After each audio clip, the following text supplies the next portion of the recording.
Welcome to The Sober Effect, a show that looks at the positives of sobriety, the dangers of alcohol, and the many people who are affected by it. I'm Kate. And I'm Steph. The ripple effect of alcohol is far reaching, and those are the stories you'll hear on The Sober Effect. Hello, Steph. Hello, Kate. What are we going to talk about today? It's a big one, isn't it? It's always a big one. I mean, the intention of this conversation is all about finding yourself in sobriety, which is just huge. Yeah. Like, where do we start? There's so many avenues to go down, but it happens for sure. And I don't know about you, like the first thing I think of, because I go all the way back to when I first got sober, I feel like I reverted back to that 14-year-old girl who started drinking. All the things that she loved and who she was came back to me. And ever since then, here we are 2 years later. It's just been like dissect this, dissect that. I mean, it is. And the whole finding yourself thing, it's always, I've never really liked phrases like that, but I have found myself using them because I can't think of any other ways to say it. But it is a very good and accurate way of describing your life when it completely changes and you didn't necessarily realize that by drinking a lot, people who drink, 3, 4 or more times a week, you didn't realize how much of your life you put on hold in order to maintain that relationship with alcohol. And I certainly didn't realize how much of my brain time it was taking up. I mean, you've got all the physical differences, and we've spoken about a lot of those. And, looking younger, feeling better, your body's functioning, your brain's working again, it's not dehydrated, your memory comes back. But actually, you've suddenly got this free time and you do start looking at yourself because you have to fill that time. You have to make decisions, and suddenly the world has opened up. And literally, I mean, opened up by the fact you can drive in the evening. You are awake with energy in the morning. Suddenly there's all this space and opportunity, and you've got to try and work out how you want to fill it. And because you're not drunk, you want to make the right decisions, don't you? And you want to do that carefully and slowly. And I find for me, I really wanted to find myself. And I feel like even when I was a drinker, I always had this yearning of what's my purpose? Why am I here? What am I supposed to do? What am I supposed to be when I grow up? And like, I'm about to be 44 years old, and I feel like for the first time since 14, those things are starting to become more clear. I do believe that this is a lifelong journey. I don't think we're ever going to just be like, yep, this is who I am. That's it. Yeah. It's done. But I think what has happened since letting go of alcohol is like, I can really like dig in, because part of finding yourself, you have to like feel things and you have to let them investigate. Why do I feel this way when this happens? Instead of like, well, I don't like the way that feels, so I'm going to go get hammered now. And that is, I think, where the magic happens. Is when you really start, because I started basically asking myself why, like when things would come up. Okay, why? Like I would get curious about it. And I want to share one thing that I've discovered. Before I started drinking at 14, I used to do competitive dance, and it was very hardcore. Like the woman that was helping us was my partner's mother, and everything had to be perfect. I mean, we're talking when we would go to do the routine, if we made one mistake, she'd stop the music, start the song over, and we'd have to start from the beginning, and we would have to do it perfectly 3 times before we could be done with the practice. There's why I'm such a perfectionist, and there's why, like, if I can't do it right, I just want to like throw it all away and just not do it. And then there's this other side of being on stage and getting validation from an audience of people that I don't even know, but they're letting me know with their applause that I'm good enough. And that's like crazy, because I didn't even come to these realizations until I got sober. And it's like I had to go back to that 14-year-old girl and be like, none of this shit matters. Like, who cares if they're applauding for you or if they're not applauding for you? You are still a worthy human. And so that carried over into my adult life with things like social media and needing all the likes and all the praise. It's just crazy. Like I said, when you start asking yourself why and like digging into these things, you can start connecting the dots back. And then that's when the healing starts, is when you can find the root cause. There's a few things you said there actually, that I wrote down.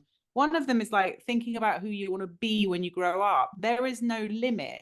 Right. It's kind of a constantly evolving thing, isn't it? Life. And you want it to be like that. So I think working out not who you want to be, but the things you want to do, how you want to feel. Those are the things that we need to work out. And then we kind of the way that life flows, and you don't know what's around the corner, but you know that you're in the right mindset, you're in a safe place, you're around people who care about you. That's when it becomes exciting because you Mhm. can kind of let life happen and it elevates you, it changes your life. There's just things that always come along because before every day ended in the same way. Every chapter ended with the same story. It was alcohol. Yeah. But that doesn't happen anymore and the possibilities are endless. Mhm. But Yeah. it's that's a sad that story scares me. I've never been in anything where people I had a really strict piano teacher once. Mhm. Kate Dignam, that was her name. Oh, she used Mm. to hit our hands with a wooden ruler if we Oh my did something wrong. god. I know. And eventually once I kind of just said, "Stop doing that to me." And she looked horrified and went and complained to my parents, and she never came back. And I got this really cool Irish piano teacher after that who was brilliant, but that's the closest I think I've ever come to someone trying to put me in a box and discipline me in that kind of way. But I imagine that that's horrible. And you Mhm. can't really enjoy something when someone's telling you this is how it has to be. It has to be perfect. And Right. until you get it that way, you can't move on.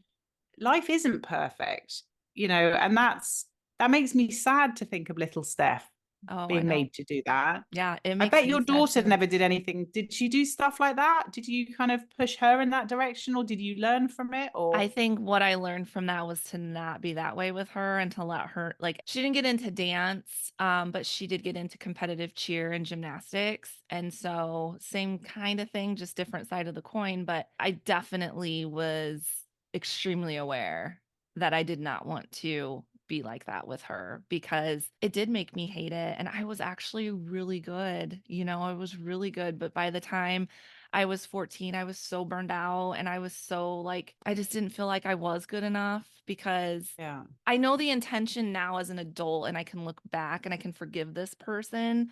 But I know the intention was they wanted me to be my best and they did see my potential, but the delivery and the way they did yeah. it was not good for me. Like I said, still to this day, I struggle with perfectionism and it's probably something that I will always have to like catch myself. When you drank, did Mhm. you do that in order to please others and Mhm. to try and be the perfect Mhm. wife and friend? Yep. Is that also Yeah. contained within that sphere of have to do it right, have to do what Mhm. everyone else is doing? Yeah. You think that's kind of what pushed you into drinking so much? 100%. Yep, because anything I have ever wanted to do, I wanna do it, like, full on, right, the best way I can do it, and it's all about control, and I know, like, alcohol makes you lose control, but I think something I prided myself on was the fact that I could drink like that and still seem like I was in control, like, I was really proud of that. And which then again is why people really didn't think I had a problem, which Yeah. caused issues later on because it's like, now I'm like, "I have a problem," and they're like, "No, you seem fine," and it's like, yeah, because 'cause I'm really all my life, I've been really good at, like, putting on this act and pushing down any feelings and just putting on that face and just moving through it. I wasn't like that, and actually an ex-boyfriend called me a beautiful disaster once because and Mm. not beautiful in the way that I look, but, Yes, you I'm are. a kind person and an empathetic but that's not what he meant. I hope he thought that, but I'm not a mean person. I've never been a violent Right. drinker Mhm. or a rude drinker, maybe a bit, but, not I'm not someone who you go, "Oh, and she has a drink, you want to avoid her." Right. But I am messy, and I always knew I was messy, and I kind of owned that. I am competitive, like in sports and stuff. I used to play a lot of basketball, and I was very competitive, but I didn't mind losing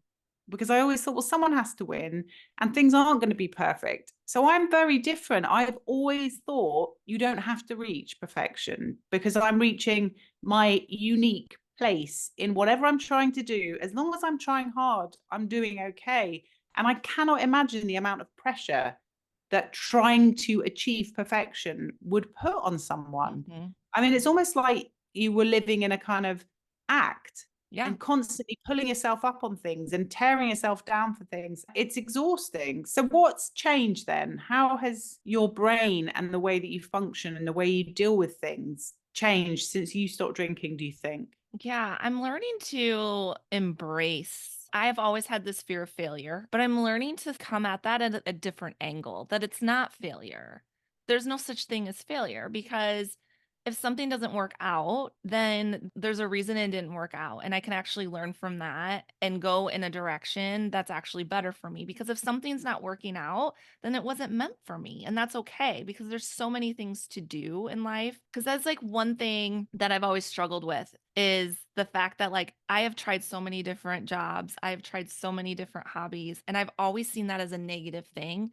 And the reason I see that as a negative thing is because the response I would get from like my mom or friends or family of, so you're done with that now. So now what are you going to Mm. do? You know, and it was like when it's presented to me in that way, it just felt negative.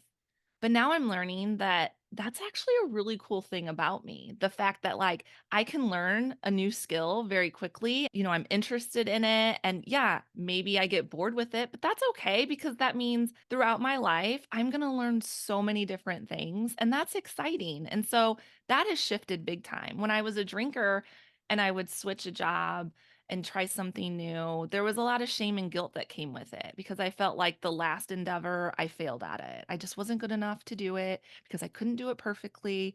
So we're going to not do that anymore. We're going to try something else. And now I don't come in with that angle anymore. I really have put aside the whole doing things perfect. Like sometimes I'll intentionally let myself do something a little sloppy or I won't get everything done throughout the day that I wanted to get done, and then I, like, make that inner child, like, sit there with that and realize it's okay. Because guess what? That toilet is still gonna be dirty tomorrow and the next day. Yeah. It's not going anywhere. I'm really glad that we're accepting not getting all the chores done because that's Yeah. a daily occurrence for me. But there's something about when we're drinkers, we become experts at piling on the shame and we get so used to it that as soon as we stop, I mean, literally, even from day one, when you wake up and you think, I didn't drink, I did it, I got through one day and I haven't had a drink. And then you do another one, you start to realize how amazing it feels not to have that amount of shame or regrets. And actually, that is what I think the main sort of fundamental difference is, that I've realized how unhealthy that was for me. And I've also realized I'm not a bad person. And all that drinking and all that stuff was a combination of factors. It was society, it was feeling bored, it was what I'd always done, it was addiction. I was used to this without realizing it. My body was kind of like, give me that wine. It's this time of the night. You need it. And once that goes, you start to feel, and I think that's the kind of pink cloud thing, that I Mm. start to feel proud of myself. I can do things. I am worthy. And then you start to think, what could I do in my job? And how can I make my relationship better with them? And how will my tennis improve? And God, I'll be able to go for a run before I have to take the kids to school. All these different things start to become possible where before they were just out of reach because physically and mentally you weren't capable of doing them. And you were saying you're pathetic at the same time. So I think that is a huge shift that starts immediately. Yeah, the confidence. Because I remember starting my weight training and my strength training when I got sober because I was like, this is the perfect time. I've always wanted to do this. Why not do it now? And the confidence that I had in myself because I knew now that I'm not drinking, I can keep this promise. Because the reason I could never keep up with it before is you can't strength train when you're hungover. And I was hungover often, and you can't eat well when you're hungover. And so just that alone, like trusting Yeah. myself, because that's part of it too, right? You can finally trust yourself. You know you're gonna make a promise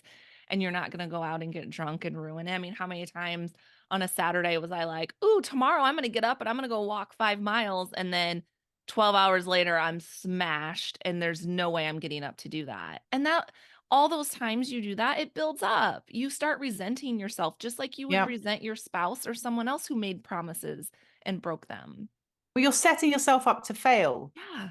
So not only are you feeling awful, you keep trying, which should be a good thing. It should be something you say, well done to Mhm, yourself. But mhm. because you don't achieve it the way you know you could have achieved it, you're then disappointing yourself. You're not doing what you know you could do. And that just adds more to the weight of it all, doesn't it? Yeah. One thing I really want to talk about, and especially after what happened yesterday, which is big news, is the kind of validation we look for. Because I Mhm. see a lot of people, and I want to talk about social media actually, Mhm. because Mhm. I set up my account a couple of months into my sobriety and I didn't really use Instagram. I'd got a personal account and I post once every 3 months, maybe a Yeah. photo on a walk. So I didn't know what it was about. I didn't know what I'd get from it, but I wanted to kind of reach a wider group of people and hear their stories. I didn't put a picture of myself on it. And it has developed over the years and it's become a place where I've met real friends and found amazing support and connection. But it's a weird one. This whole likes and shares, and then the community has become quite splintered recently. And it's starting to remind me a bit of a playground where groups are going off. People are bitching about each other behind their backs and pulling people one way or another. It started to become a little bit uncomfortable for me because of that. I am not there to make money.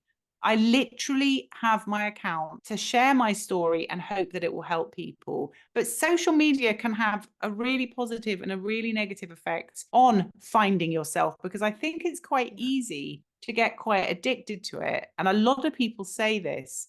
And it's also quite easy to start thinking you get validation from it. I know Mhm. people who have bought followers. Now, that does not make you more popular. If anything, it tells you you can't achieve that on your own. You've had to buy it. And I don't understand why people do that. But when it comes to social media, what have you gained from it and what has happened? Because, well, you tell people what's happened with it. Well, I made a very bold decision yesterday to take a year off social media. And the reason for that is I came to a big realization that it was no longer serving me for the purpose that I got on almost 2 years ago. I started my sober Instagram account when I was 99 days sober. And basically the same thing as you, Kate. Like, I didn't have any sober friends in my real life. At that point in my sobriety, like my willpower was only taking me so far. And I could feel myself starting to question it. And I wanted it so bad. And I was like, I know there's got to be other people out there. And I had read the book Quit Like a Woman. And that is something she suggested in that book is to go on Instagram and follow the hashtag sober, and you will find there's plenty of women out there just like you. And so that's what I did. And, I was like you, I've never been a huge fan of social media because of the cattiness and the fact that people can hide behind their screen and say really hurtful things. And I'm just way too sensitive for that. Before that, I just had never really been very interactive on social media. But this was like different, right? And I know you'll agree, like, especially when it first started, it was different. Like everyone was so loving. I had all these people reaching out to me and following me, inspiring me, and it was amazing. And then when I started to feel really strong, the next thing I wanted to do was be that for other people that were onboarding to sober Instagram. So I started creating posts that were inspiring and sharing my story and, answering DMs and helping people. And it's been really good. But I remember making a promise to myself that when it started not feeling good, because like I said, I had a past with social media that was not good, if it ever started feeling like that again, that I would exit for my own well being. And that's kind of what happened. There's a shift going on. I think it's still helpful for people new in sobriety. There are so many great accounts. Like, that's what I love about it. Like, there's so many great accounts. Like, that's what we wanted, right? We want more people to be sober. We want more people screaming it from the rooftops. And we've got it for sure. But I don't need that anymore. And I'm not trying to sound complacent because I'm well aware that I daily have to do the work and remind myself to stay sober. It's almost like Instagram was like this crutch for me. And now that I've like healed that wound, I can walk without it. The only time I'm getting on social media is when I start experiencing like an uncomfortable feeling. Well, Maybe I'm, before you get on, or yeah. once you open that Before I get app. on, the only reason I reach for my phone and click on that app is because either I'm bored or I'm feeling something really uncomfortable and I don't want to sit with it and like process it. So it's a distraction. And Okay. guess what? That's what I used to do with alcohol. And Yeah. so I feel like what has happened for me is like Instagram helped me stop doing that with alcohol. And the next step is to not now do that with social media. I'm 2 years in, and I'm not saying that's not a lot of time, but like when you look at the rest of my life, that is a small snippet and there's still work to be done. And this is part of that work. I still have a lot of work to do in sitting with my feelings. I do a good job of it, but there's still a lot to do, and this has been a distraction. It doesn't help me, and then I feel like sometimes I need to create a post if I'm feeling really bad about myself or my self-esteem. I feel like I need to create a post so I can get that 14-year-old girl can get that applause from that audience of people she doesn't really know telling her that she's great. I need to start finding that from within, because if I can't find that from within, I'm going to constantly get Yeah. addicted to these other ways of finding it, and I'm fully aware of that right now, and so that's the long answer of why my Instagram is on pause for a full year, and I'm so like, I did that, and I just felt like the shackles were cut off of me, like, I Yeah. felt so free. I woke up this morning just feeling, like, amazing, so there's no Good. regrets in that decision. Good for you. And I think as soon as you do start noticing a change in your attitude towards it, it's really important. I mean, most people start a sober account for support. Mhm, They don't start it going, I want to be a sober celebrity or a influencer, all those things that, I really don't like those words, mhm, but they do it to find connection, and then they become the people. I mean, it's exactly like me. And I had, specifically people like Sober Dave and Kim from Sober is the New Cool.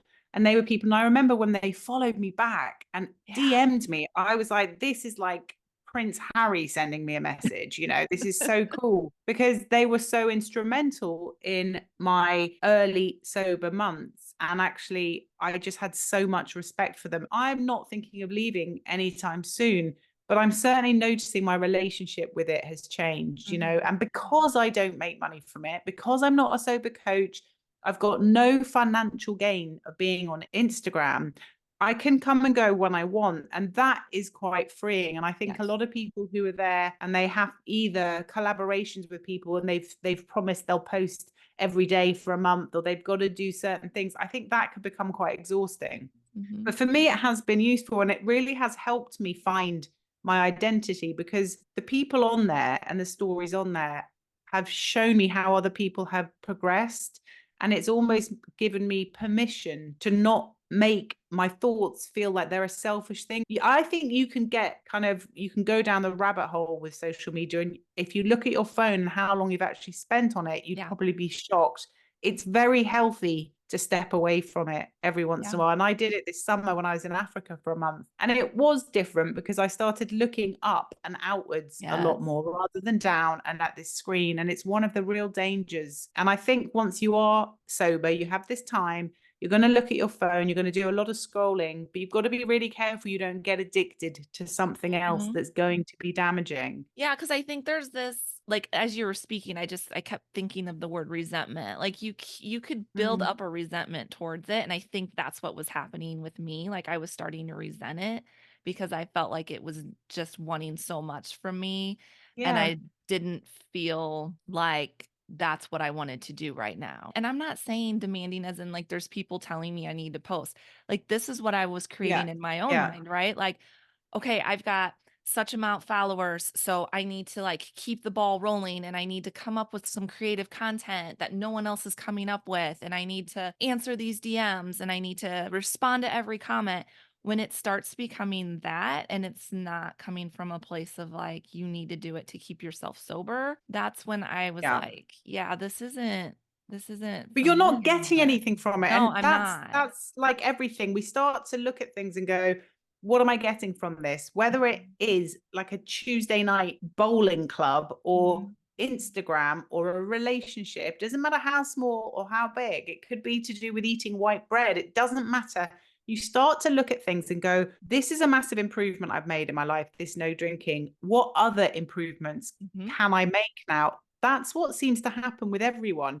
You make that first huge change, and then you realize you want to get everything else in order because you yeah, want to make the most of your life. You've been given this sort of second chance, yes, and you think, I want to go for it. I'm not here just to kind of live half a life. I want to go out there and live it to the full. I want to be old and look back and go, I had fun. I enjoyed myself. I have no regrets. And that's really what it's about. So mhm, whether that's changing physically and deciding you want to really get on to the exercise, mhm, wheel and get going and start really improving your fitness, whether you want to change your job, Mhm. And loads of people change their jobs when they get sober. It's amazing. Mhm. And that's not something I would have thought. Again, you stop drinking and what, you change your job? How Mhm. are those two things connected? But it's about the way we view ourselves and what we're capable of and what we deserve. You weren't getting anything from social No. media anymore, so it didn't make any sense. When Yeah. you said to me, I'm going to stop, I just can't do it. It's like it did not come as a surprise to Right. me Yeah. because I could tell you weren't getting. I do still get a lot from it, and I Mhm. love creating reels. They take me 3 minutes to make. I put them up, and for me, I get to take a step back from my work, which is Yeah. normally quite dry. Writing about things like the Industrial Revolution, which is what I'm doing at the moment. I get to step away and do some goofy reel, and it makes me smile. But it doesn't matter how many likes I get. Yeah. It really doesn't. You can't help but notice it. And Mhm. that's where I think it can get dangerous. But it doesn't Yes. matter. This is me writing a diary and I'm allowing people to come and look over my shoulder. If they Mhm. want to walk by, absolutely. I'm not going to stop and read everyone's diary. Mhm. If you want to stop and look and interact, great. But I see it very differently to you. And I think if it did become unhealthy and I felt pressured, I would do exactly the same thing. I just feel like part of what I'm trying to do in sobriety too is just live in the moment and be present. And I wasn't able to do that with this lingering, like, ooh, should I be recording this right now so I Yeah. can make it an Instagram post?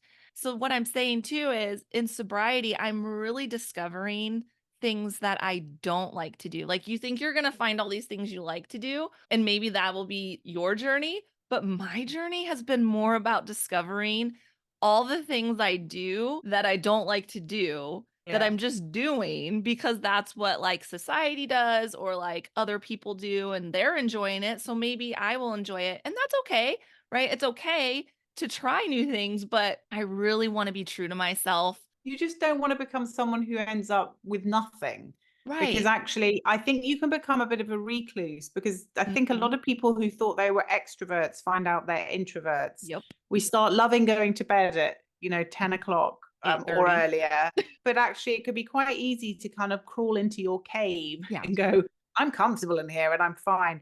And I think that's dangerous Mhm. because that's not living Right. either. And I do those things. And I am literally sitting in a dark cave, which is my study, and I sit here all day.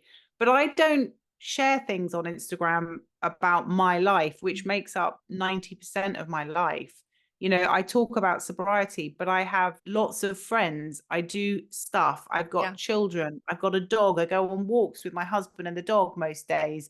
All of things like that, they're not documented. So I've got that separate part of my life that is actually very colorful and very busy and very loud.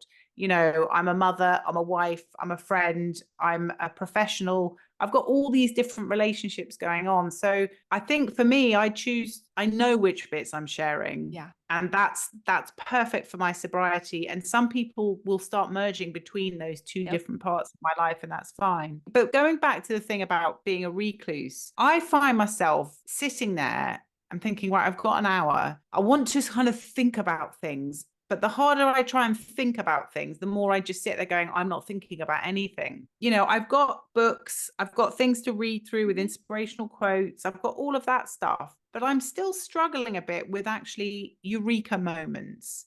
Mm. What do you think about that? Do those exist? Are they important? Mhm. How do you actually move forward and take a big stride in a different direction? Or do you think we just take small steps and we look back and realize what we've done in the past year? Because I do need to I feel like I want to get deeper in my Mhm. mind, but I don't want to keep always dragging up the past and the things that I talk about. I want to think about the future and my career and my health and my friends. I want to think about Yeah. traveling.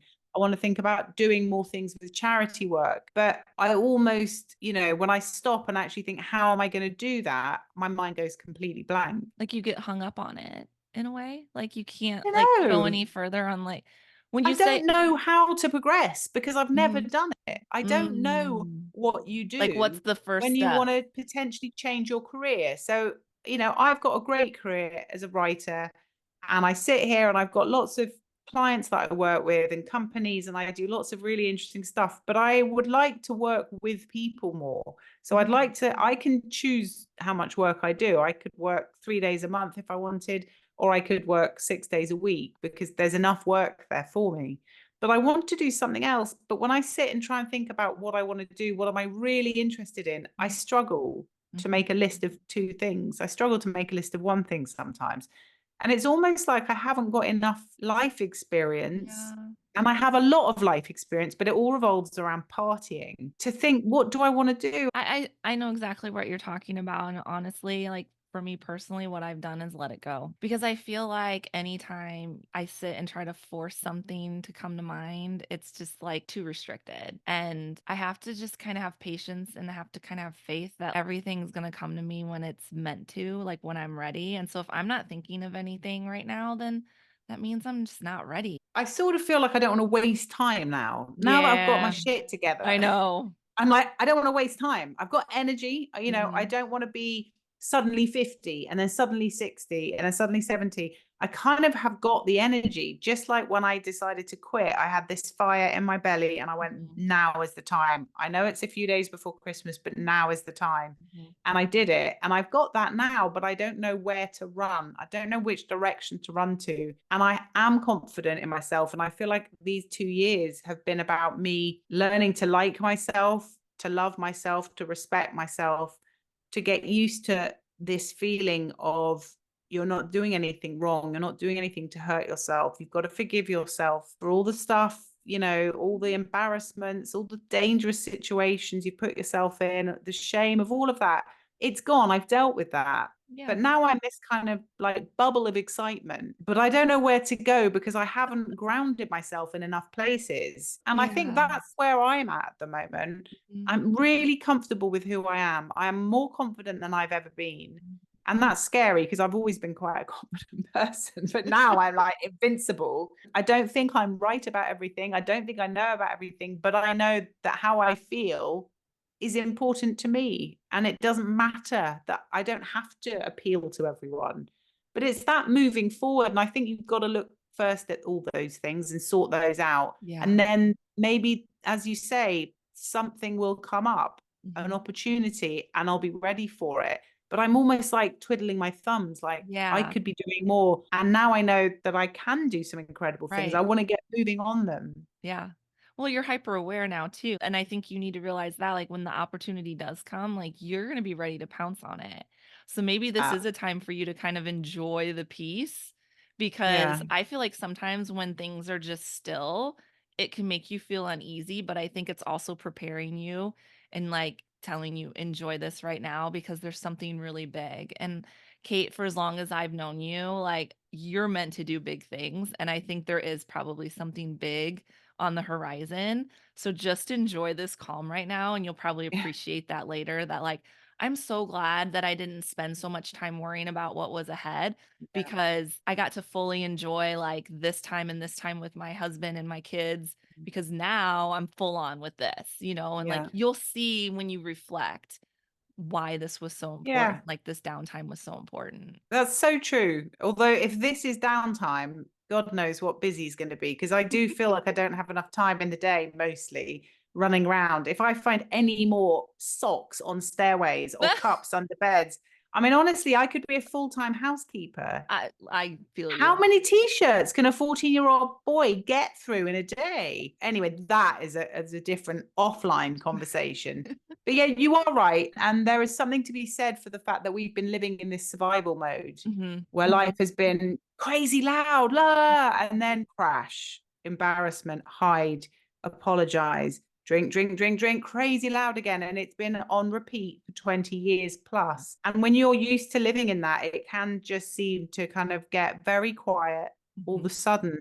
But that time, you're right, just sitting there and thinking of nothing is actually telling me something about myself. And actually, it's good. It's telling me Yeah, I don't have massive worry and fear because they're yep, not coming to the front of my mind. right. I'm just sitting here going, that's a nice lamp. Should I give it a dust? Things like that. But I'm not sitting there going, I've got to deal with this awful thing. And parts of life should be like that. And you're right, you should enjoy them. And then one step at a time, you should maybe try something new. And I Yeah, don't like the word hobbies because it just reminds me of really old people doing boring things. Thank you. Why is I hate that? the word hobby. It's so boring. Hobbies, oh, I don't have hobbies. And I used to show off about the fact I didn't have them. I mean, I wish I did now.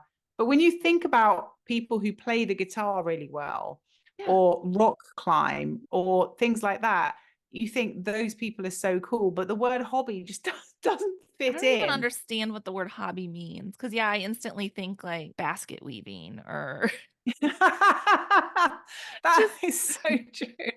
what is a hobby? I don't I'm even looking it know. up now. In the 13th century, the word hobby referred to a small horse or pony. It later came to describe a toy horse, a hobby horse. And it is from the hobby horse that the word's modern sense of favorite pastime evolved. Aha. So Uh, it's from like the hobby horse. I used to okay. have a hobby horse, a stick with a Really? horse's head on the top, and you kind of put it, you hold on to it, and you kind of pretend canter. Do you Oh, not know what a hobby horse is? no. I'm sure it's American because my parents are American and I Yeah. used to have one, and people would go, but yeah, a It's hobby a real horse. horse? No, It's like basically a it's a toy? stick like a broom, and Okay, it's yeah, got a yeah, yeah, yeah, horse's and then head on you the you top, ride and it like kids a get on it and they run around yeah, pretending they're on a horse. okay, That's what it that's a is. hobby horse. I mean, you could literally chop the head off of one of, your children's teddy bears and stick it on a broom handle and it could be Okay, a hobby horse. got you, yeah, Don't do that. That would be really really traumatizing. upsetting. Yeah, Yeah. But that okay, so that's a hobby. It doesn't really cover kind of extreme no, sports no, or photography or cooking or baking. To me, it's a more childish thing, and maybe that's why it doesn't fit. Well, oh, it's something you do that you don't earn money from. So yeah, you only do it for enjoyment. But we need to come up with a new word, I think, that mhm, isn't a hobby. But going back to, because we haven't got long left, going back to discovering yourself and mhm, mhm. finding who you are. Have you got any other kind of big reveals about how you've changed in the last couple of years? And have you learned anything about yourself that Yeah, you're really surprised about? I mean, I think I'm still working on a lot of things, but I feel like I've improved.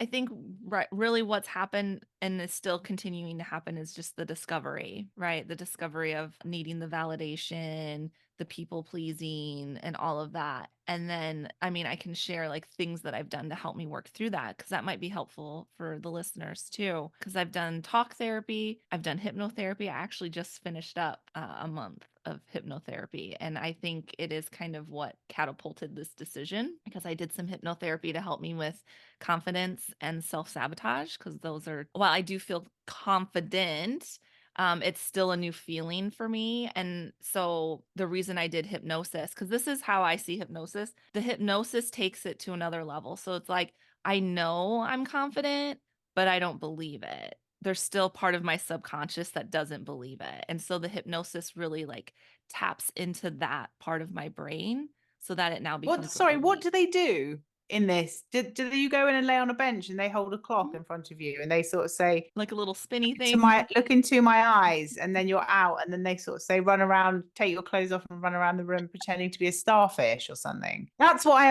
I imagine. know. And that is not it at all. It is Good. actually Thank God for that. you're never unaware.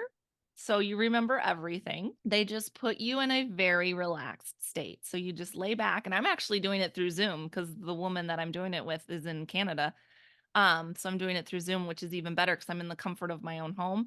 I just lay back on the bed and I just listen to her voice, and she has you do deep breathing and just takes you into basically the best way to describe when you're in hypnosis because we go in and out of hypnosis all day long. Think of a time when you were driving down the highway and you don't remember the last like 2 miles. You were in a state of hypnosis.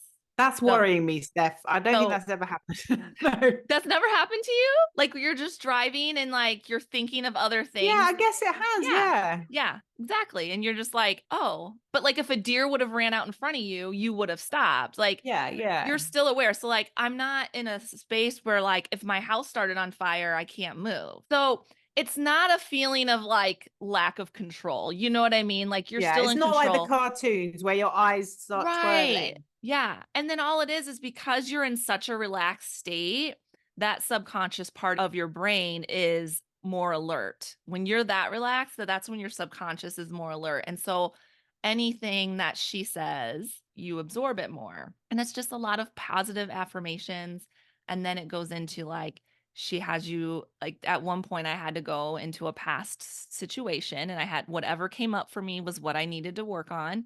And you just go in there as a viewer of the like you don't go back into your body, but you are viewing it now as an adult. So for me, it was something that happened when I was a teenager, and you watch the scenario and then you kind of see it differently, you start seeing everybody's viewpoint. And Hmm. it just does something. It is important that it's someone you are very comfortable with because this person is going to be putting you in a very vulnerable state. And so make sure you do your research. And if you want to reach out through, email through the Sober Effect, I can always shoot you in the right direction. My Okay. hypnotherapist, she's amazing. And like I said, you don't even have to live where she lives because she can do it all through Zoom. Yeah. But that's a great thing. And actually doing these things and spending some money on yourself is it feels quite frivolous. It's like, I'm actually Mm. just going to spend, like, I've just ordered the Zoe patch, Yeah. which is a big thing over here in the UK. And I don't know if you have it over there, but it's all about your gut health, your blood sugar, menopause, all these different things. And it's quite complex and it's quite expensive. It's like £300 to £400 Mhm. split over a number of months. But I just thought I really want to do this as I'm still getting so tired all the time. And I'm sure that drinking has really Right. affected my energy levels and my blood sugar. So I Mhm. just want to do this and I want to do it for me. And I'm Mhm. so excited about having this patch on my arm and these readings. And I've joined up to be part of this trial where they look at blood sugar as well. So I've Mhm. agreed that my readings can be sent off. And I'm just Oh, really cool. excited because I would never have invested that because I also would have thought my body's full of crap. I don't want the statistics to be shared. And Right. it's a waste of money. By being good and being healthier and being happier, I'm like, I actually want to find out this stuff. It's Yeah. all about improving our health and our mental health, our lifestyle, our choices. I want to do more traveling. I really Mhm. want to do more traveling. Now I've done a couple of sober holidays. I'm so excited about the prospect of Oh, doing they're the more. best. If only they were free, Steph, Yeah. I would be away all the time. And that's another thing. We've got to earn money. And, I've got to find a balance between doing things I love and spending my time doing things for free because I do help a lot of people with their books, with editing, various things, with writing content. I write for a couple of magazines for free and that takes time. And I Yeah. love doing that. And I always will find a balance between working for big corporations Mhm. and doing stuff to Mhm. help people and doing things I'm interested in. But again, if I want to travel, if I want to do things like this Zoe thing, if I want to eat fresh vegetables from the market, I need to earn money. And it's Yeah. finding that balance in life. Yeah. But it's exciting. It's a It is challenge. it is all about balance. 100%, Well, Clay. we've spoken for quite a long time already. I think our time's kind of up. Yeah. So, how do you want to wrap it up, Steph? What do you want to say? Everyone's going to miss you, and you've got over 3,000 followers. That's Yeah. quite a lot of people who are going to miss seeing Yeah. your cheery face. And I'm not trying to convince you to come back because I think this is absolutely the right decision for you. And it's Yeah. quite exciting. And I've got your phone number and I get to speak to Mhm. you. So for me, I'm not really losing you. But give us a quick idea of Yeah. what you're going to be doing over the next year so that people who are going to miss you, and let's be honest, it might carry on for longer because you might Right. just get used to it. Yeah. No promises. I'm definitely gonna do a year, and then I may come back, and I might come back, with a different mindset around it where it won't feel unhealthy for me. And if not, it doesn't, but I am going to continue with the podcast. Like, I don't foresee that going away. And actually, I think that this is going to be good because the podcast is actually where I feel that I'm doing the most. I've always wanted to give back to the sober community, and I was trying to do that with my Instagram. I just think that there was just too much noise within there that just kept me from doing it where I felt it was actually making a difference. And so with the podcast, I really do feel like it makes a huge difference and I will continue to do it. It's my vocation, it's my hobby. There It's, we go. We do have one. Yeah. it's where, I keep myself in check. We love sharing this stuff. We talked about this the other day. We love sharing this stuff. We love sharing things about ourselves for the listeners. But guess what, listeners? We get a lot out of this conversation too. Like Kate and I Yeah, get a we lot. do. I mean, we do talk every day, but this is our time to like sit down and have Yeah. 45-minute to an hour conversation and dig in deep. And so, there's a lot of value in that. So yeah, I'll still be around. Absolutely. And it's just, I forget we're being recorded. It's just like having a chat, It is. isn't it? And sometimes I wonder how much value we're actually bringing, but actually sometimes it's nice to sit and just listen to two people having a conversation about stuff. And, I work stuff out after our chats. I know I always feel calm, and I always feel like I'm going in the right direction, and that's what it's for. And I'm so glad you're not leaving, because that would be awful news for me. But thank you, Steph, and enjoy your freedom from the internet. Well, from Instagram anyway. I think working out who you are should be exciting. It's about building yourself back up from a place of pretty dark stuff, actually. When you get into the worst parts of your drinking, it can be so sad and so lonely and self-destructive. And now it's about positivity, and everything you choose to do is a positive move for yourself. And that is exciting, isn't it? Thanks for tuning in. We're just two women from opposite sides of the pond striving to shed light on the negative impacts of alcohol.